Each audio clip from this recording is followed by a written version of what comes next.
मित्रांनो, सॉइल मध्ये water content किती आहे याच्यावर डिपेंड करतं की सॉइल बिहेव कशी करेल. खूप जास्त पाणी जर त्याच्यात असेल तर क्लेई सॉइल ही स्वेलिंग पोटेन्शियल आपल्याला शो करू शकते. ड्राईंग प्रोसेसमध्ये श्रिंकेज होऊ शकतं.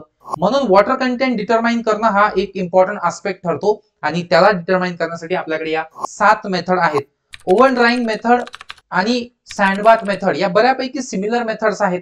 ओव्हन ड्राईंग मेथड ही ऍक्युरेट मेथड आहे. सँडबाथ मेथड मध्ये आपण ओव्हनचा यूज न करता सँडबाथचा यूज करतो.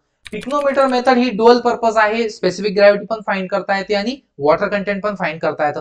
कॅल्शियम कार्बाइड मेथड जी आहे तिला अल्टरनेट नाव आहे रॅपिड मॉइश्चर मीटर मेथड आणि याच्यामध्ये ऍसिटिलीन गॅस लिबरेट होत असतो. अल्कोहोल मेथड मध्ये आपण मिथिलेटेड स्पिरिट यूज करतो, म्हणजे सॉइल मध्ये आपण स्पिरिट टाकून इग्नाइट करून देतो. टॉर्शन बॅलन्स मेथड ही फास्ट मेथड आहे आणि रॅडिएशन मेथड ही न्यूक्लिअर मेथड आहे, ज्याच्यामध्ये आपण कोबाल्ट 60 चे आयसोटोप यूज करतो.